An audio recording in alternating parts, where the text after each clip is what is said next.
All right, guys, Breitling, Super Ocean. I do like the new model. I prefer the old model. That's why I have two of them. There still hasn't been a colorway. That yellow one was close, and I hopefully will see that in person one day. But this one really piques my interest. This is the 42 millimeter, which is the size that I would prefer.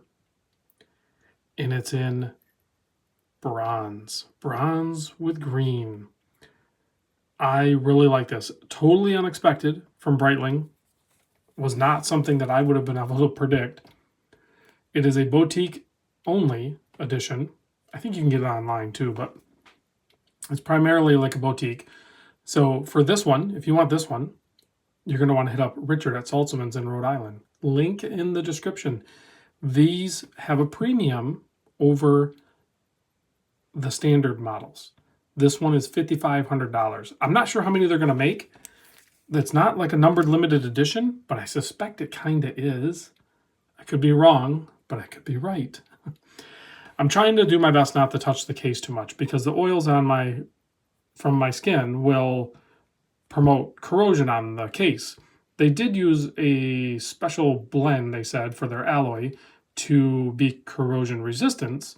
However, they do also recognize that it will form a patina.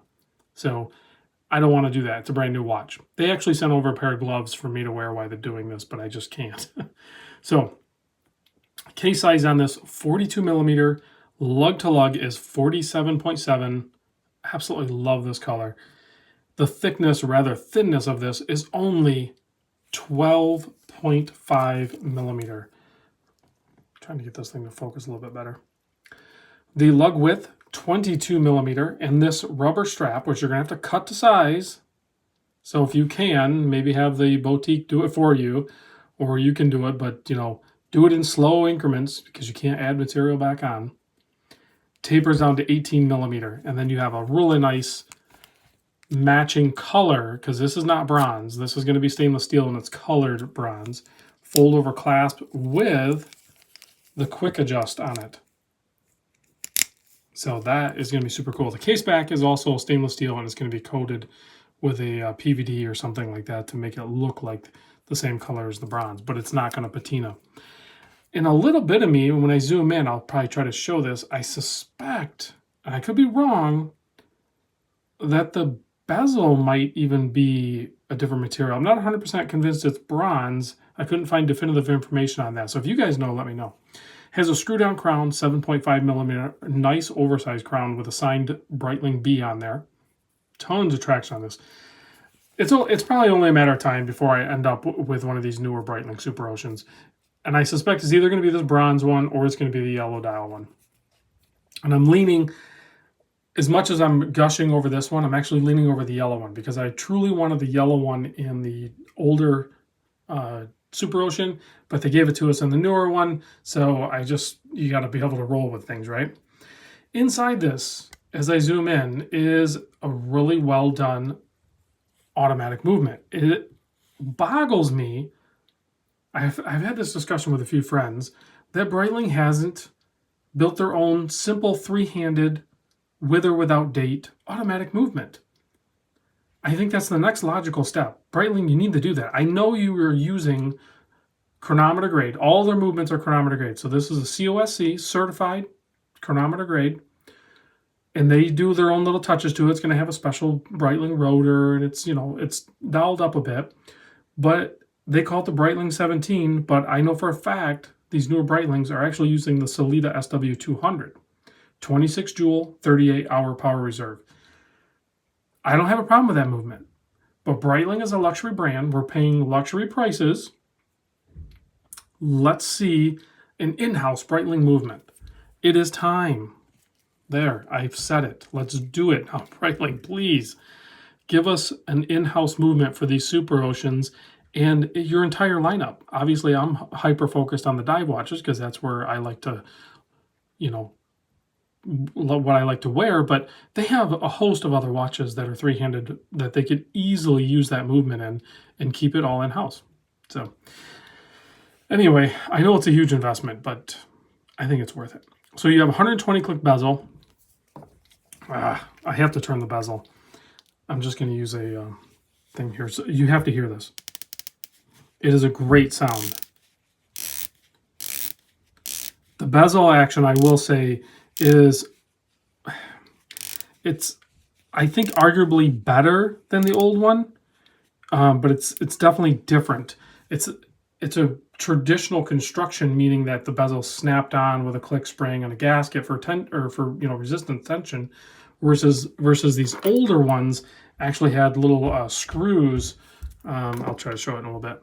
Holding the bezel on for tension. So totally different way of constructing the watch. It's a completely ground up redesign, but the bezel action is like, it's very nice. It feels way more luxury and refined,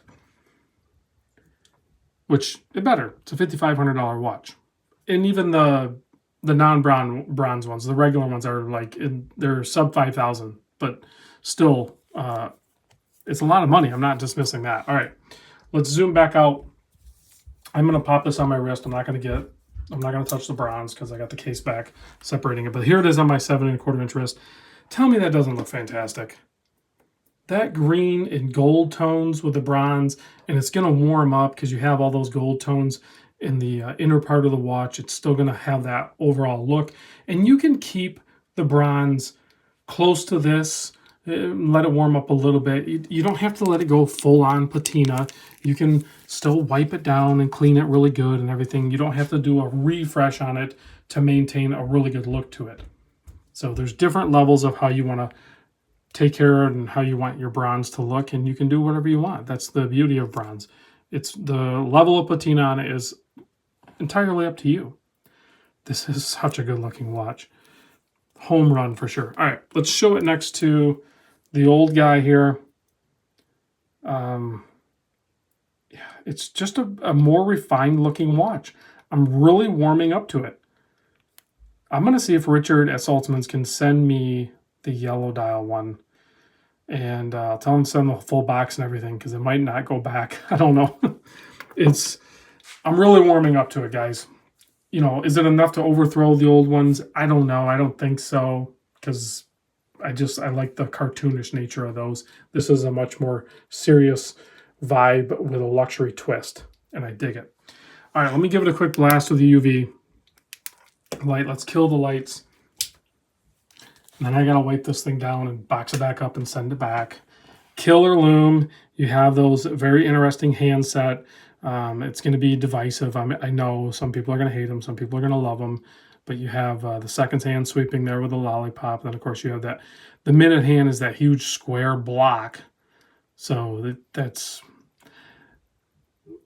legible during the day. I don't really have a problem with it, but it's like at the lume right here, it's just like, I mean, it's pointed in between there, I guess. It's close. It's not as clean as, say, this. This is super legible day and night. That's what I liked about this particular model. But it's a luxury watch, luxury price, luxury brand. Let me know what you guys think. The bronze looks great, though. I don't think anybody can argue against that. Thanks for watching.